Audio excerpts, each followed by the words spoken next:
Welcome to Get the Balance Right, a podcast for female entrepreneurs looking for a quirky spin on business. I'm your host, Heather Zeitzwolf, CPA and profitability coach. I'm a longtime vegan, Gen Xer, cat mom, drag queen enthusiast, and collector of weird dolls and lunchboxes. If you want kick-ass information that includes zany commentary and a dab of woo-woo, then you've come to the right place. I want to help you build a business based on your passion and authentic voice. Are you ready to take control of your finances so you can earn, keep, and grow the money you deserve? If you're a solo entrepreneur that isn't afraid to do things scrappy, then roll up your sleeves and let's get the balance right. Have you ever been a guest on a podcast and thought, oh God, that did not go well? Or have you thought about being a guest on a podcast, but you're not really sure what you should be talking about or which podcast you should even pitch? Have you ever thought that some of the podcasts that you've been on has been kind of a waste of your time? The audience just didn't seem right, or maybe it wasn't like a win-win situation. What about flipping the other way? Have you been a good guest? Have you thanked the host of the podcast? Were you willing to share the podcast and promote it in your own circle? And what about your messages that you were delivering on the show? Were you interested in the host's own audience and how you could tailor your message to serve them better? Were you interested in the host of the podcast? These are all things I want you to think about and consider. Because I think a lot of people go on podcasts with their own agenda in mind, and they don't think about how it's going to serve the podcast host or the podcast audience. Hi, my name is Heather Zeitzwolf, and I am the host of Get the Balance Right podcast. So my guest today is Christine McAlister, and she is a podcast guest expert. Yes, there's such a thing. She is actually known as the Queen of podcast guesting. She did not crown herself the Queen of podcast guesting. This was bestowed upon her, and she is very worthy of the title. On this episode, we are going to talk all about being the perfect podcast guest, what that means, how you can step up to the plate and deliver, and how you can find it more beneficial for yourself. How you can turn podcast guesting into a 6 and even a 7-figure business just based on your podcast guesting. Now, of course, you have to do other things too. You can't just be a guest. But this is the hallmark of Christine McAlister's training, the crown jewel podcast guesting, and how to do it effectively for both you and the podcast host. This was such a fun interview. Christine is very well connected in the podcasting world. She personally knows John Lee Dumas. She's been on the show. He's been on her show. So it's a little bit intimidating knowing that, this person knows John Lee Dumas and has hung out with him in Puerto Rico at his home. Crazy, right? I met Christine through PodFest. So we're both going to be speaking at PodFest, and so we were both on a pre-call for the speakers. And she was super nice, and we connected on LinkedIn, and I started listening to her podcast, and I'm like, she's really great. And she was ready and willing to go on my podcast. So of course, I took her up on this golden opportunity. Now, it wasn't so much about who she's connected to. I mean, that's cool and all, but I really wanted to know from Christine how in the world she got that title of being the Queen of Guesting and what I could learn from her. To me, learning and making connections with people is so important, far more important than who they know and who they can hook you up with. You know, those types of things may come further down the line, but really my connection with Christine was all about learning from her experience because she's got some kick-ass experience that she brings to the mic for us today. When this podcast comes out, I will actually be on a plane going to Los Angeles for Podcast Movement Evolutions. So if you are listening to this when it comes out and you are in Los Angeles, please hit me up and let me know. You can send me a DM on Instagram. It's at Zeitzwolf. Search for the Vegan CPA and you can find me. I would love to connect with you. I want to meet as many podcasters there as possible, so hit me up. All right. This particular episode is the companion piece to last week's episode. So last week I talked to Angie Trueblood and she was talking about podcast pitching. So I purposely released this one right after that one because this one is about being a great podcast guest. First, Angie helps you get the show. Now, Christine helps you with what you're going to do on the show. And a lot of it is also what you do beforehand and afterwards, because we want to be great guests all the way around. It's about human connections and not like this sleazy idea of what's in it for me, what can you do for me kind of thing. It's not. It's really not. And I love that it's not. All right. So please catch the one with Angie Trueblood if you haven't caught that one already. And this has been part of my Stepping Into Your Authenticity series, and I have been going live on Instagram for 45 days in a row. As I'm recording this, I'm thinking about tomorrow, which is when I release my very last live.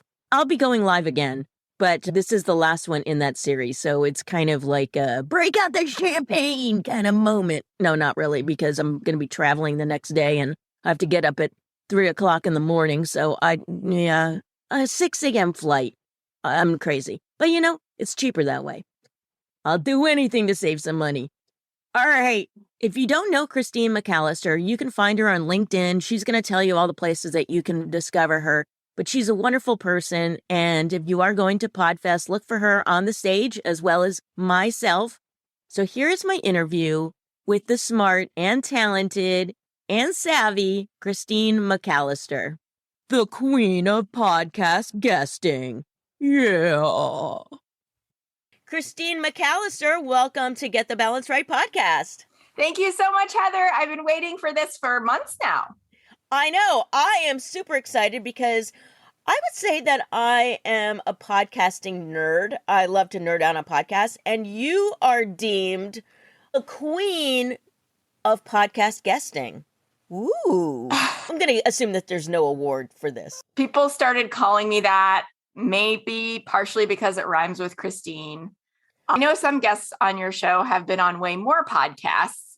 In the circles that I was running in, having gone on over 100 over a period of a few years, made an impression on people. And so they started asking me to teach what I did and started calling me the queen of podcast guesting. That's awesome. Okay. I was wondering where that came from. It was like something that I'm just going to call myself that. Usually we get nicknames from other people. Let's just jump into the topic of podcast guesting. We've talked about podcast pitching on the show. We've talked about the importance of getting yourself out there and being visible on podcasts. But you actually have a program where you talk about really using podcasts as a way to elevate your business into 6, maybe even 7 figures. Why podcasting?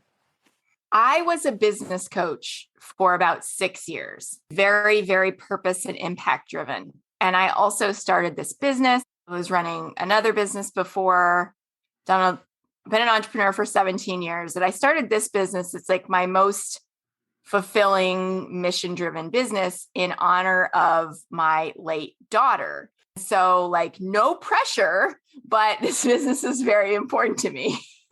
And I was also building this business, not only in the wake of losing her, but then going on to have and raise some living children. I was looking for a way to leverage my visibility that aligned with my gifts and that didn't require me to live on social all day because it wasn't even available to me. Even if I was someone who was built to put Instagram stories up all the time, I don't know. That was not my reality when I started marketing the business. I had a little baby. Somebody invited me onto their podcast and I love to connect with people. And I was like, this is really fun.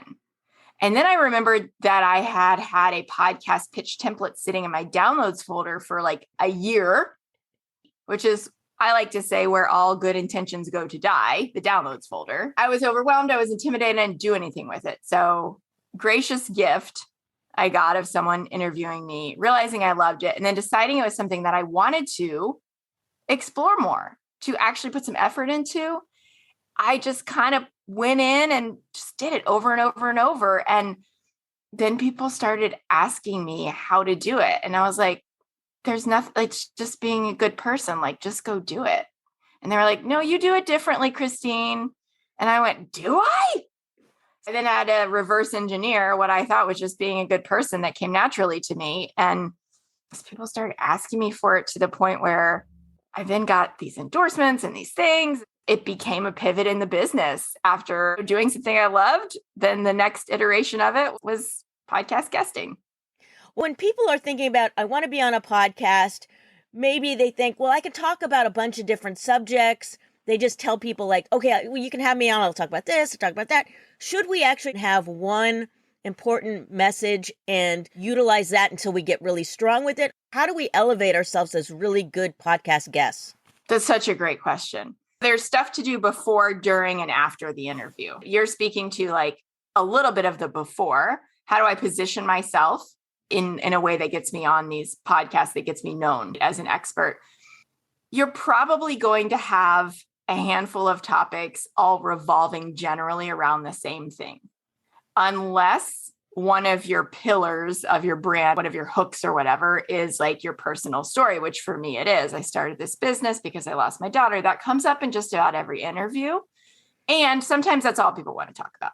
They just want to talk about how the heck did you go through this loss and make something good out of it. Cool. I'm down to have that conversation. It needs to be had. Sometimes it's just talking about the strategy of podcast guesting, and that's cool too. But I think my friend and one of my mentors, Dana Wild, taught me, she's a podcaster too. She studied with like the guys that trained Jimmy Kimmel and like Ryan Seacrest, how to like create a celebrity for yourself.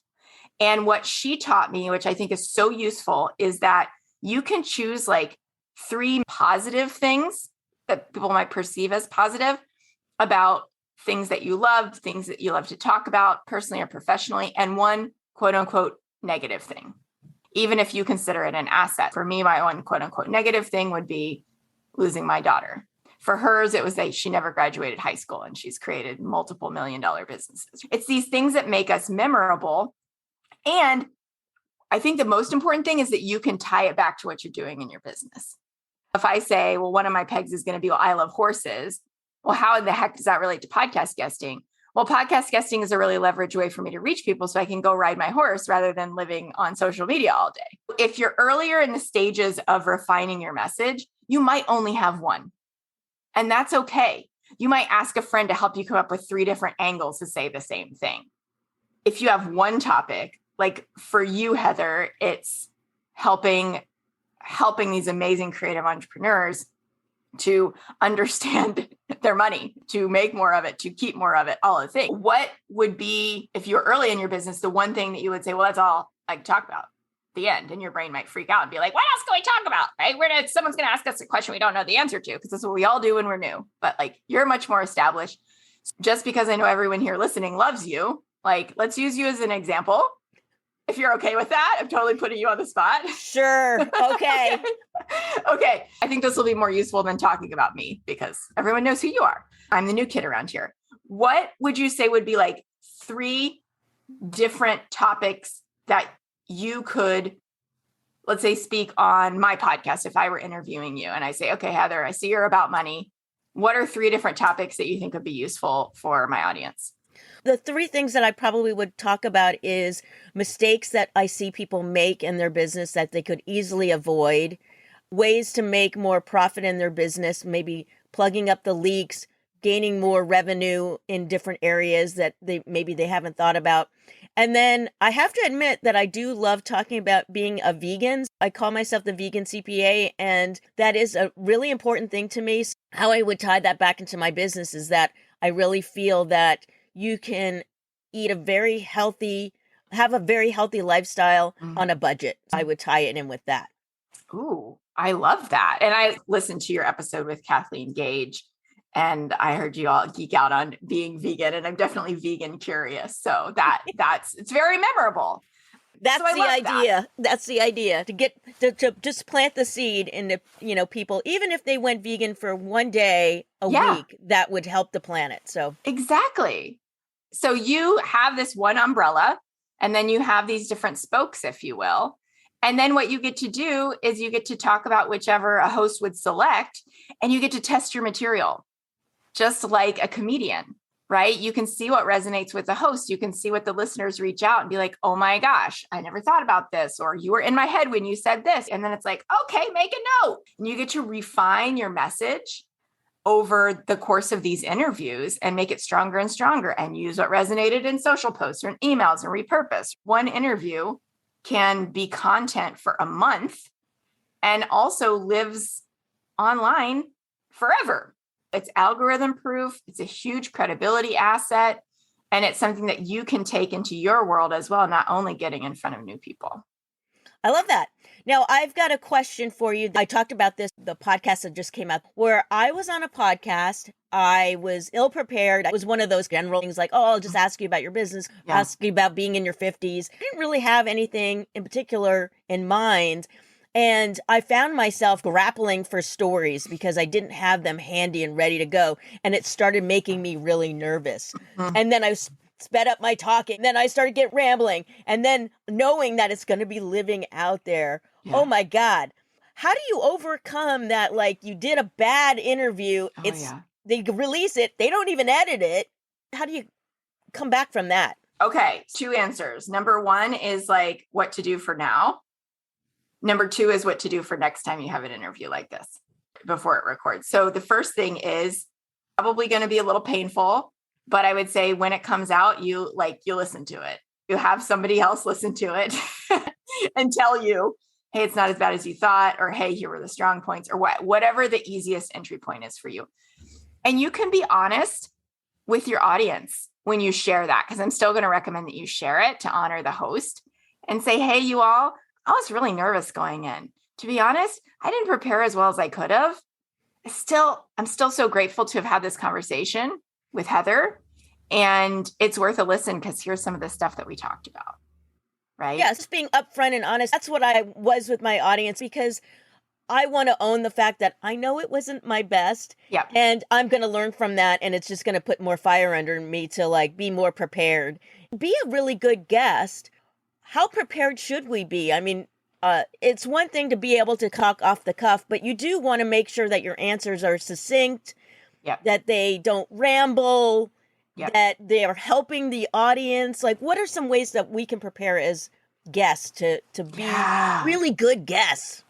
That's such a great question. And it harkens back to my days of media training people, because I helped to broadcast the Olympics and I did a documentary for PBS. And so I've been on the other side of the camera and the other side of the mic, helping people go, this is different than just talking. On one hand, take the pressure off of yourself, because it is a 2-way conversation, not just an interview where you have to be a talking head answering questions. We don't want you to be like a politician reading talking points. On the other hand, if you are somebody who is used to being on stage by yourself, for example, you probably are going to ramble in an interview.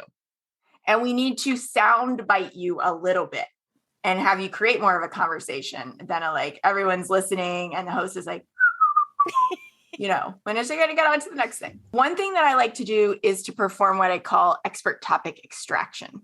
Ooh. And what that is like taking a piece of paper, take a sticky note, and envisioning yourself being the expert. Yes, if that freaks you out, just set that aside, set your ego aside for a moment, and going, if somebody came to you and they had to, let's say, hike up a very serious mountain to the top of a mountain in a hut where you are sitting there. It's like, Heather is the expert on this. And you have 10 or 15 minutes with her before you have to turn around and get back down that mountain because of oxygen. And Heather, what are you going to say to impart to me the wisdom? What are the 5 or 7 things I have to know, assuming I'm going to take them, study them, embody them because you said them to me, in order to get the outcome of having a balanced view of money in my business?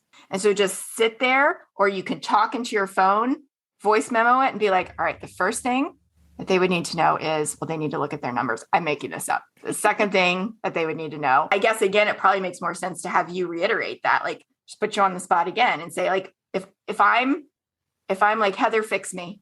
I love my work and I'm just not making any profit. What are the things that you're going to bing, bang, boom, tell me that are going to make my life better? First, I would want to look at your finances. So, like you said, knowing your numbers is key, and really digging in there and analyzing it and looking at, are there patterns? Do you have recurring revenue that you can count on? What are your cash flow? Make sure that you actually understand what's going on, because there's tax implications, and being more proactive than reactive, those types of things. Yeah. Oh my gosh. It's so interesting. I have a lot of like money trauma in my history. So I'm like feeling this stuff rise up in my body as you're saying it. I'm like, all right, we're breathing. This is good. This is healing. Thank you.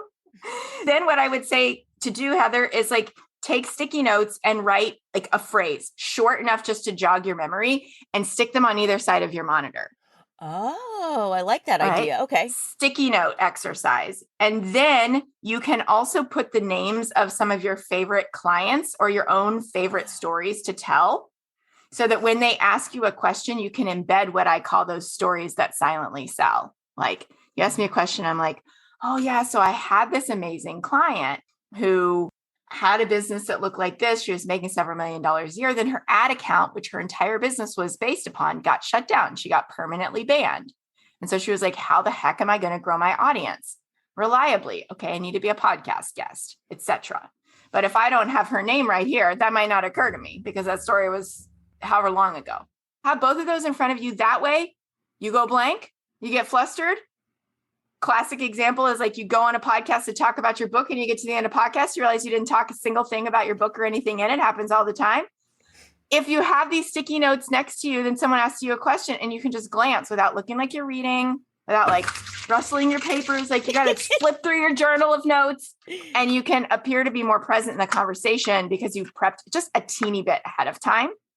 That would be like the minimum you could do. You could also listen to a little bit of an episode, which ideally highly recommend that you do before you pitch, which I know you all have talked about that before in your awesome interviews with Kathleen and with Angie and others. So use that research from ahead of time, refresh yourself, and then you are going to go into the interview less in fight or flight, more in certainty, grounded into yourself, and able to have a conversation outside of your nervous system losing it. Does that make sense? Yeah, I can already see, like, if you have certain things that are like your key talking points, like maybe you're going to talk about this angle versus this other angle, you could have set sticky notes for each one of those, and then just pull them back out and put them up again. Okay, I love that idea. I love sticky notes. You can see I got some sticky notes right here. Of course, they're pink. Love it. We want to be a great guest. We want to bring value to the audience. That's important. But we are also there to serve a purpose, which is probably to spread more awareness of our business, to increase our own profits. We have an agenda. They have an agenda. How can we be a good podcast guest and incorporate all of those things? Ooh, sexy question. We're both hosts.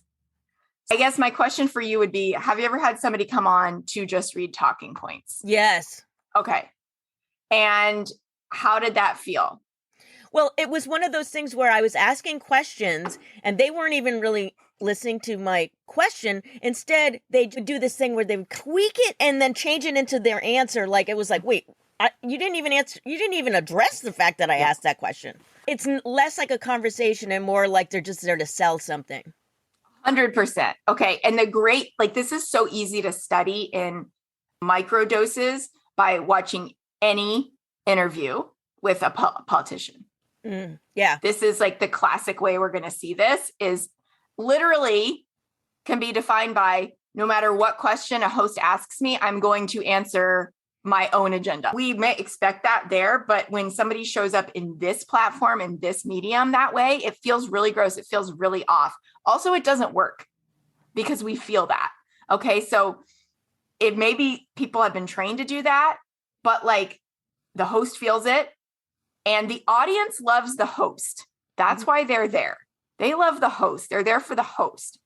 Your job as a guest is, of course, you know, and the host knows that you're getting in front of the host audience. But the thing to remind yourself of is what a privilege, what an honor it is that you, Heather, are having me on your show. You are essentially endorsing me and transferring know, like, and trust to every single person who will ever listen to this interview, just by virtue of you saying, like, come on my show. And if I show up anything short of, I'm super grateful, this is where most people get it wrong. Whether or not they know it, they're showing up as a transactional vampire.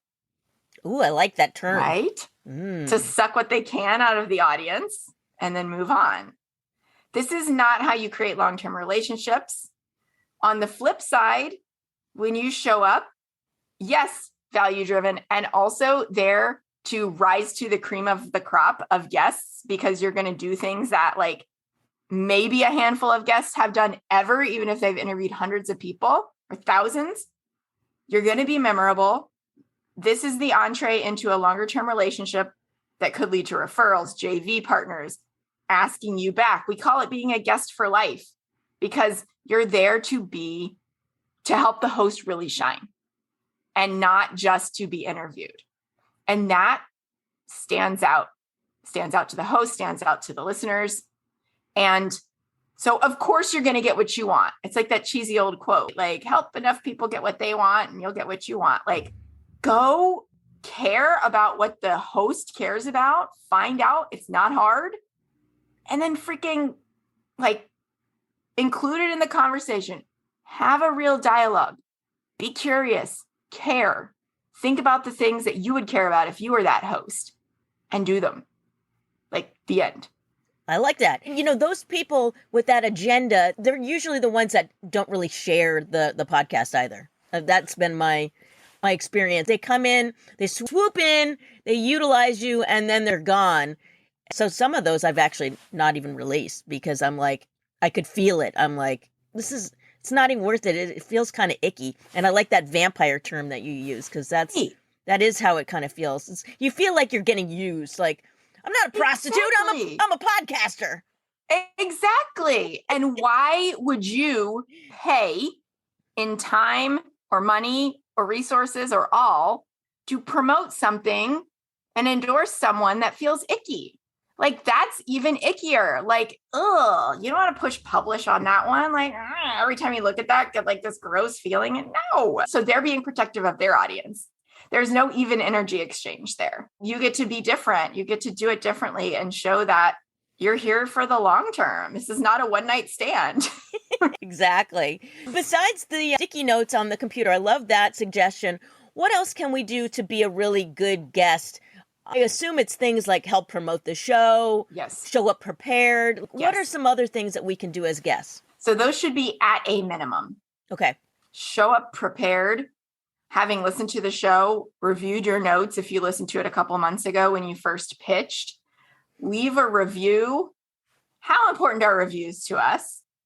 Like liquid gold. Yeah. Things that we can't buy. I've gotten to see behind the scenes of Entrepreneurs on Fire, which is one of the biggest business entrepreneurship shows out there. And I've been on that show 2 times. And what I saw, that this is such a great reminder for me, is that both times I got multiple requests to leave a review. Really? Like individual emails in their follow-up sequence from the team. Please leave us a review. Here's why it matters. Here's exactly how you do it step by step. Last time I checked, he had several thousand reviews. Like, it's not like one is going to be a 20% increase. It's still that important to them. So if it's important to somebody who gets 1 million or more downloads a month, like, success leaves clues, people. If he notices when I leave him 1 review, do you think the person who has 50 reviews is going to notice when you leave 1? Do that. That's currency that as podcast hosts we can't buy. It takes you 3 seconds in addition to listening to a part of the episode. And I also recommend sending a gift afterward, which is something that almost no one does. It doesn't have to cost a lot. I send a $25 box of tea because I love tea, because look at me, I'm clearly from the UK and, you know, my DNA and past life. And I found a local entrepreneur that I can partner with and support someone here locally. And it couldn't be easier. And nobody does it because I hear from people that I get the tea all the time. They're like, what? You said? I'm like, it was $25. I know you spent more than that to edit and promote me. Again, it's like, thank you. I think it's also important to find out where this episode fits in to their overall cadence of their show and to the overall cadence of their business. Oh, because this might exist in a vacuum for you as the guest, but it doesn't for the host.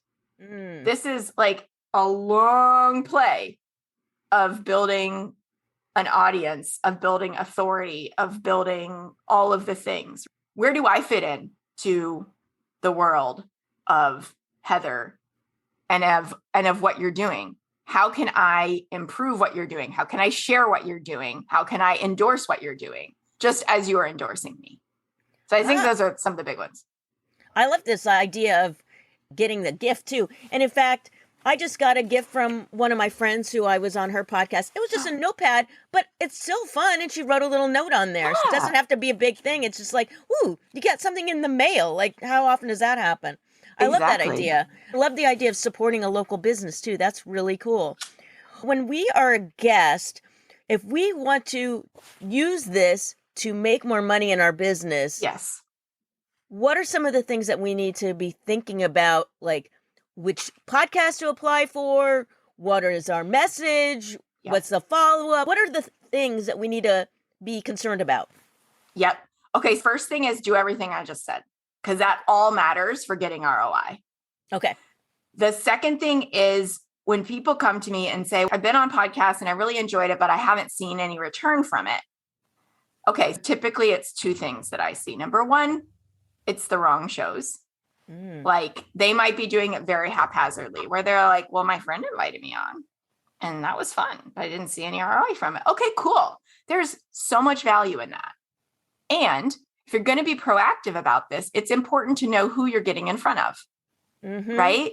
That you can speak with expertise about the topics, figure out what to say, what examples to give that would make sense. Like if I came on here and I was like, well, so I had this old white man who's in finance, and this is how I helped him with podcast guesting. You guys would be like, why am I listening to this? Like, she obviously doesn't know her audience at all. This does not relate to me in any way, shape, or form. But if I talk about my client who's a creative and an artist and she's multi-passionate, then you're like, okay, hello, my ears are here. On that side, it's knowing who you're speaking to and actually speaking to them, which is fun because then if they follow you around on a podcast tour, like from show to show, they're not going to hear the same thing every time.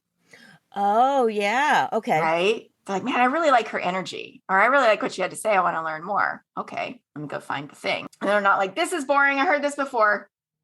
Binge over. You're tailoring it for that audience. Is that what you mean? Exactly. Yes. And that requires some practice and that requires some nuance. And how do you do it? By doing it. Then let's assume you're finding the right shows.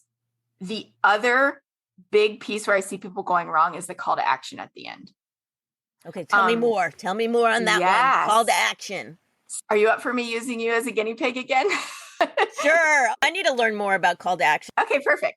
If I'm interviewing you and I say, Heather, this was amazing. Obviously, I knew it would be. Thank you so much. Where can people find you if they want to learn more? This is the tricky part for me. My last name, Zeitzwolf, is very difficult. Yep. My business is Zeitzwolf Accounting. So what I've been telling people to do is find me through the podcast. On Linktree, I've got Get the Balance Right on Linktree, which is the easiest way. I have all kinds of links on there for free workshops, discovery calls, the podcast, my Zeitzwolf Accounting. They can find me through that. So that's usually what I say. Cool. And we know that the number one way to grow your own podcast for all you podcasters listening is to be a guest on other podcasts. I didn't make that up because I'm in the industry. Some of my bigger mentors told me that. I heard enough times. I was like, okay, it's not just me who thinks this is great. So the one distinction or opportunity I would say here is like, is your podcast always the best entry point into your world? Not always. Okay. What I would do, because you do have multiple opt-ins and freebies and things in addition to the podcast, is I would have those in front of you. It's like a screenshot or a printout of your link tree. And I would choose the one that creates the most podcast offer alignment between what you just discussed and whatever you've got going on when this airs. I like that because I do have different downloads and things. I could reference that one PDF or whatever, and that does have a easier URL. So, okay. Yeah. To your point, either making a really simple URL like a bit.ly or a 301 redirect, it doesn't matter. Whatever's easiest for memory and only saying one thing. Mm-hmm. I know you have this awesome Monday meetup thing happening. The monthly Monday Money Mayhem Makeover. Oh, you got it. Wow. I did. I had to breathe a little bit in there, but I got it. The M5. It's called M5. That's the URL. The URL is /M5. Yeah. Okay, perfect. You've got this coming up. And if that's the best way for people to get into your world, then that's what you offer. And you sell it.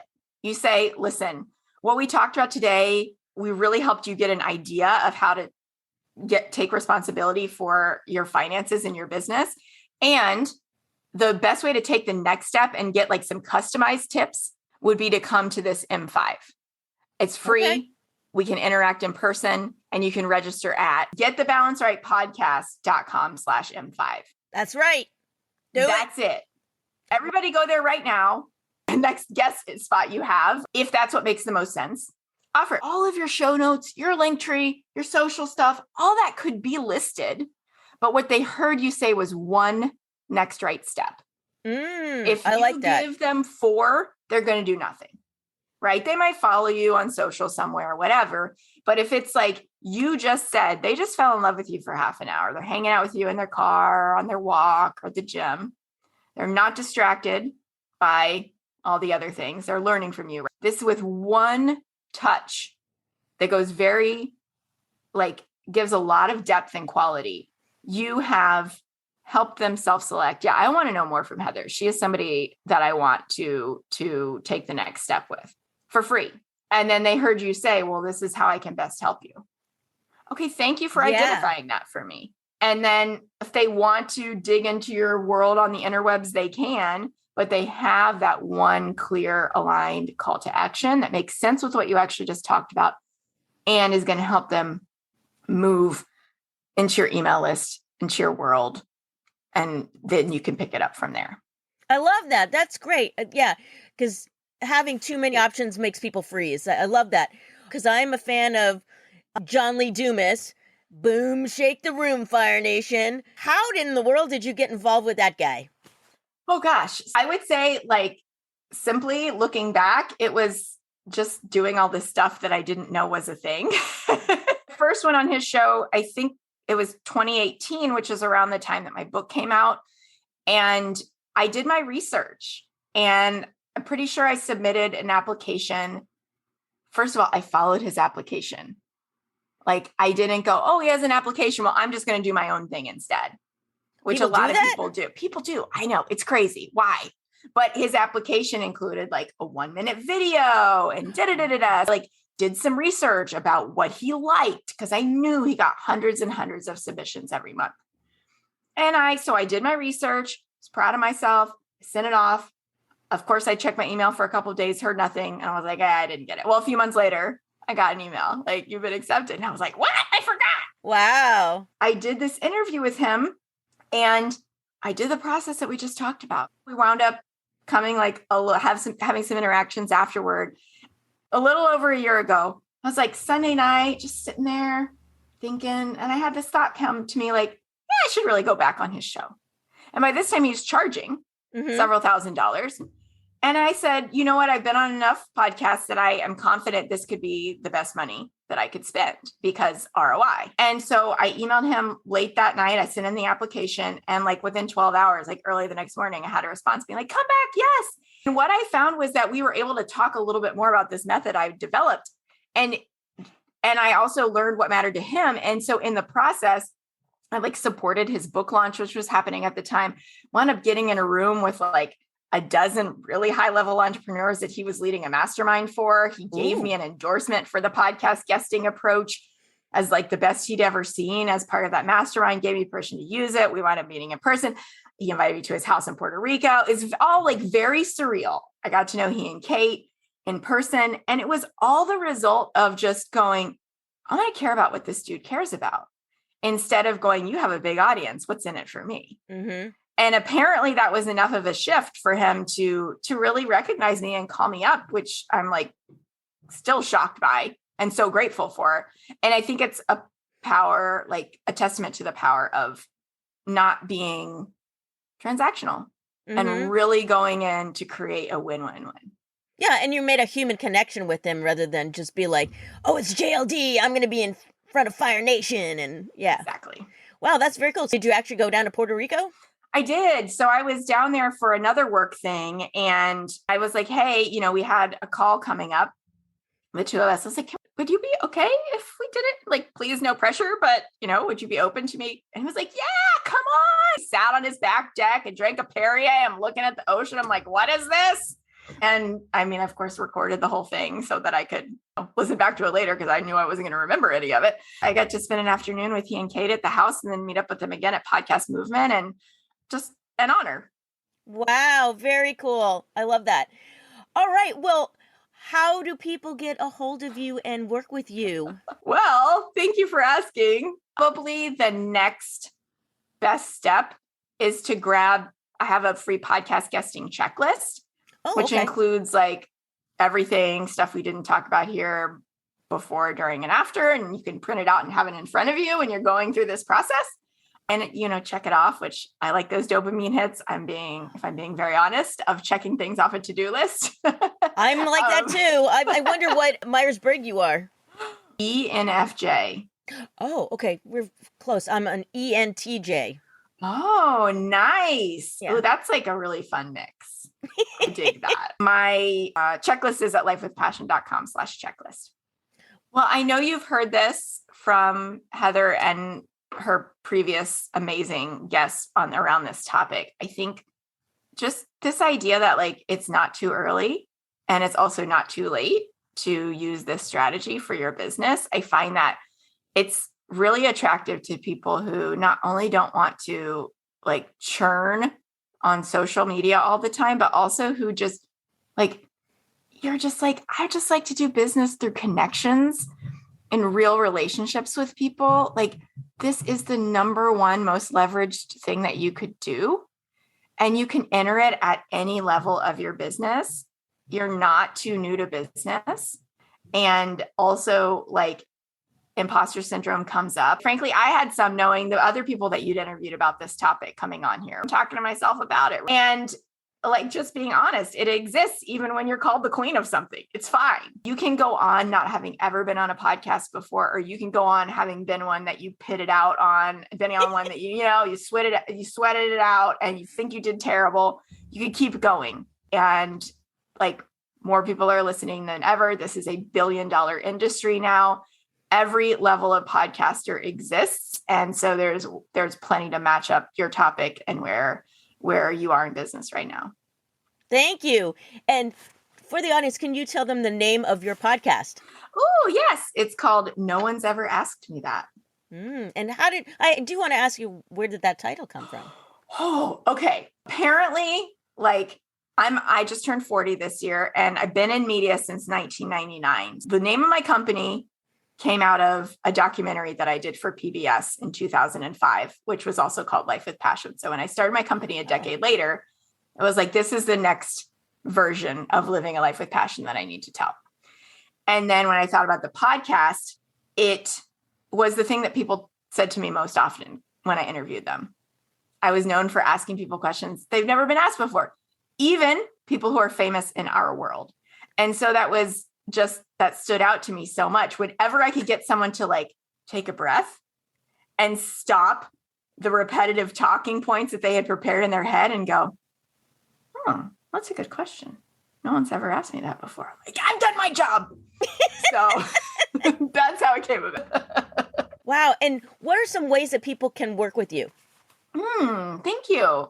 My goal is just to meet people where they are. We have ways to help people who want to do it themselves, people who want to have us train or coach their team, and people who just want to hand it off to us. It's all the same method. You get a feel for it in the checklist. And then from there, it's just what do you need help with based on where you are in business right now? Awesome. Okay, well, we'll have all of that in the show notes as well.